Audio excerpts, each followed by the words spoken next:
Hello everyone and welcome back to my channel. I'd love it if you could leave a comment letting me know where you're listening from around the world. Also, don't forget to like and subscribe if you're enjoying this video. Story 1. The Hidden Camera. It was supposed to be the perfect weekend escape. Sarah and Liam had been planning this trip for months. A chance to unwind and reconnect in the seclusion of a cozy cabin nestled deep in the woods. The Airbnb listing boasted glowing reviews, promising a peaceful retreat with all the modern comforts. When they arrived, the cabin looked even better than the pictures. Warm wooden walls, a stone fireplace, and large windows showcasing the surrounding forest. It was idyllic. Sarah couldn't stop smiling as Liam unpacked their bags. "This is going to be amazing," she said, throwing her arms around him. The first night passed uneventfully. They cooked dinner, played cards by the fire, and laughed until they were too tired to stay awake. As they settled into bed, the cabin was filled with the gentle hum of crickets outside. Everything felt perfect. The second night, however, was different. Sarah woke up in the middle of the night feeling uneasy. At first, she thought it was the unfamiliar setting or perhaps the stillness of the forest pressing in on her. But as her eyes adjusted to the dark room, she noticed something, a faint, blinking red light near the ceiling. "Liam," she whispered, nudging him awake. He groaned, turning over. "There's something blinking over there." Liam sat up, squinting at the spot she pointed to. "It's probably just the smoke detector," but Sarah's gut told her otherwise. She grabbed her phone, turned on the flashlight, and aimed it at the device. The red blinking light became more pronounced, and Liam frowned as he climbed out of bed. "That's weird," he muttered. "Smoke detectors don't usually blink like that." Curious and slightly unnerved, Liam stood on a chair to examine it more closely. What he found made his blood run cold. The smoke detector wasn't a smoke detector at all.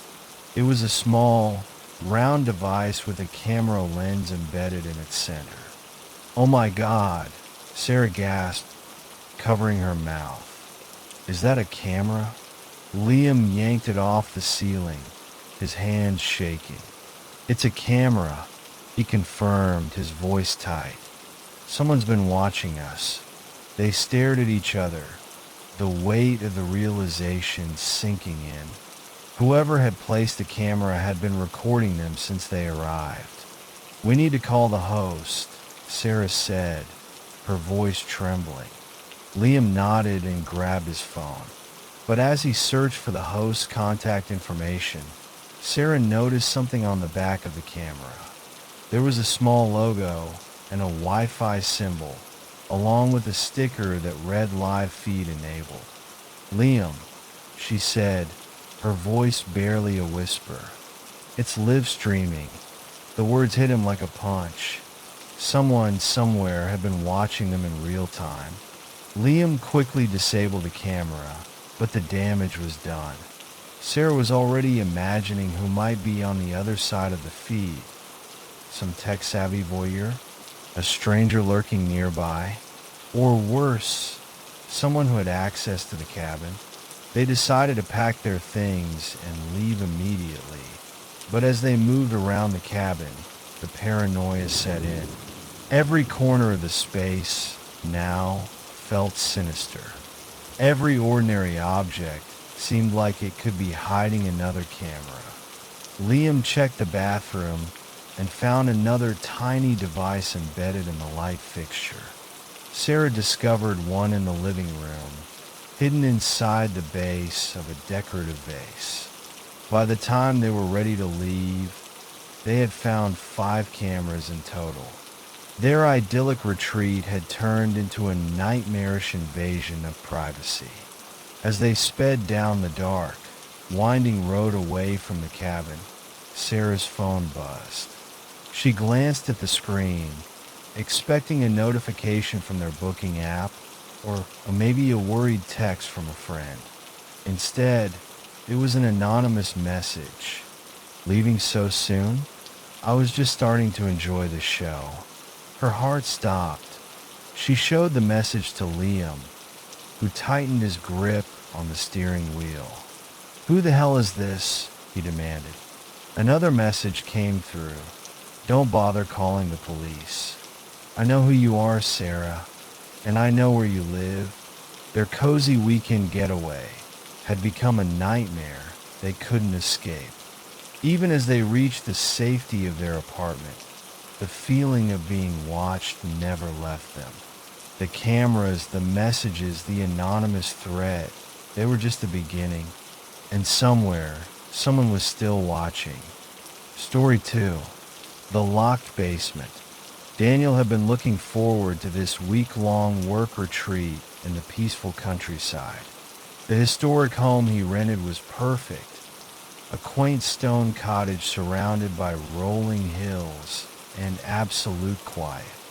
It was just what he needed to get away from the chaos of city life and focus on his big project.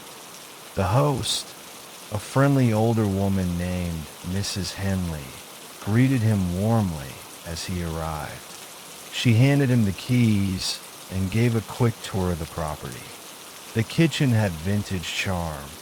The living room was cozy with its crackling fireplace, and the upstairs bedroom overlooked the serene landscape.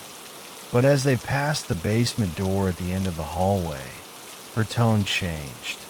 "This door stays locked," she said firmly, her smile fading. "The basement is off limits."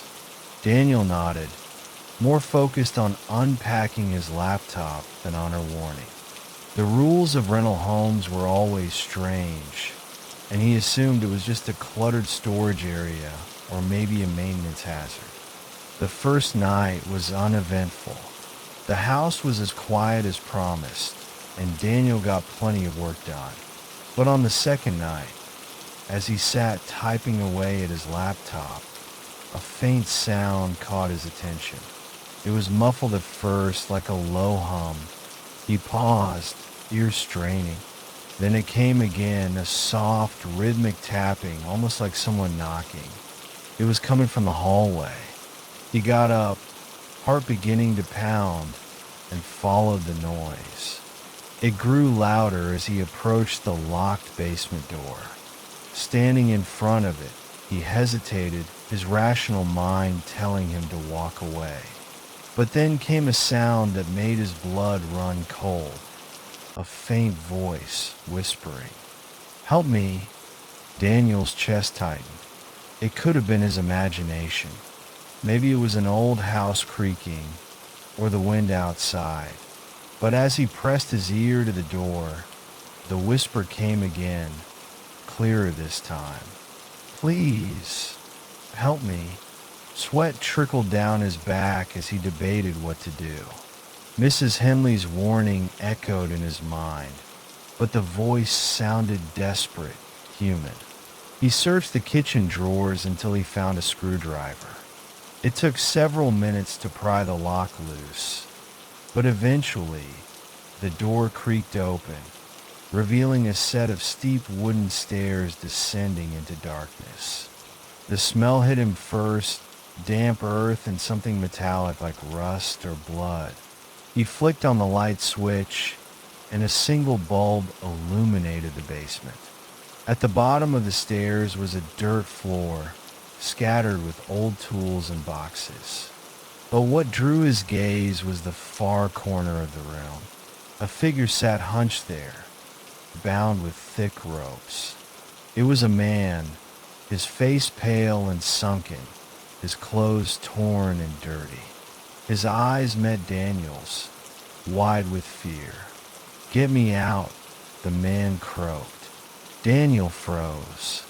Before he could react, a sudden thud came from behind him. He spun around, only to see Mrs. Henley standing at the top of the stairs, a shotgun in her hands. "I told you not to open the door," she said, her voice cold and devoid of the warmth she'd shown earlier.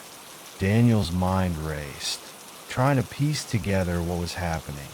What is this?" he stammered, pointing toward the man in the corner.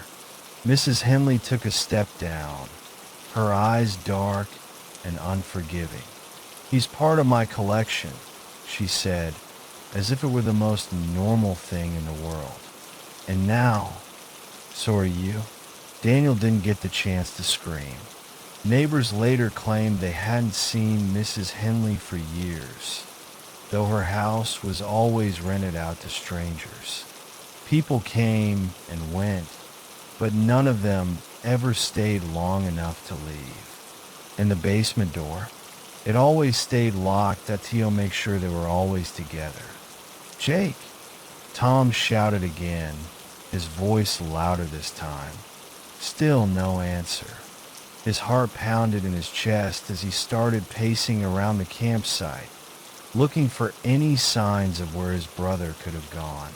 There was no trail, no footprints in the soft dirt, no sign of disturbance in the woods. The trees stood still, almost mocking him in their silence. Tom felt a deep, gnawing unease settle over him. He couldn't explain it, but it was as though the forest itself was closing in around him, suffocating him with its stillness. The wind had stopped completely, and the birds, once so lively, were silent. Story 3. The Haunted Lake House. The lake house stood at the edge of a pristine, mirror-like lake, surrounded by dense woods that seemed to stretch forever. It was the perfect spot for Emma's 25th birthday celebration. She and her friends, Jake, Sophie, and Mark, were thrilled to spend the weekend away from city noise, trading it for tranquil views and a roaring fireplace. From the moment they arrived, the lake house seemed odd.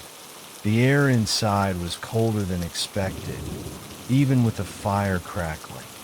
The old wooden floors groaned as if they carried the weight of unseen footsteps. Jake dismissed it with a laugh. "It's just an old house. They make noises." Everyone agreed, though Sophie seemed less convinced. That first night, things escalated. As they played cards in the dimly lit living room, the door to the kitchen slammed shut on its own. "Wind," Mark suggested, though there were no open windows. "Maybe," Emma muttered, her voice shaky. Later, when they went to bed, Emma swore she heard whispers. Faint, indecipherable murmurs, like a conversation happening just out of earshot. She sat up, holding her breath, but the whispers stopped as suddenly as they had begun. The next morning, Mark emerged from his room pale and shaken. "I don't know what happened," he said, pulling up his sleeve to reveal 3 long, red scratches trailing down his forearm. "Did you do that in your sleep?" Sophie asked, her eyes wide. "No," Mark insisted. "I didn't even feel it until I woke up." The group grew uneasy, but they tried to brush it off. They spent the day hiking and kayaking, avoiding any mention of the scratches or the eerie atmosphere inside the house. That night, the whispers returned. This time, everyone heard them. They were louder, clearer, pleading, angry. Jake ventured into the hallway, armed with a flashlight. The beam flickered, casting long shadows across the walls. "Hello," Jake called out, his voice trembling. No response. But then, the flashlight flickered again and went out completely.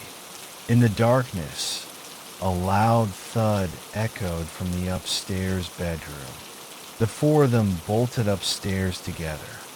The bedroom door was wide open, revealing the room in chaos. Furniture overturned, the mirror shattered, and the words, "Get out," scrawled on the wall in what looked like mud. "That's it. We're leaving," Emma said, grabbing her bag. But the car wouldn't start. They huddled together in the living room, each clutching their phones, but there was no signal. As the hours dragged on, the air grew heavy, and the whispers turned into screams. In the morning, they ran to the nearest neighbor, an elderly man who listened grimly as they recounted their night. "That house is cursed," he said. 50 years ago, a family lived there. The father went mad, killed his wife and kids, then hung himself in the attic. People say their spirits never left. By the time they returned with help to collect their belongings, the house stood eerily silent, as if it had swallowed the chaos of the night before. They didn't look back as they drove away, vowing never to speak of the lake house again. But Emma couldn't shake the feeling that something had followed them, a cold presence she could still feel every time she closed her eyes. Airbnb can offer unique adventures, but sometimes those adventures take a horrifying turn. Which story chilled you the most? Let us know in the comments below, and don't forget to like, subscribe, and hit the bell for more creepy tales.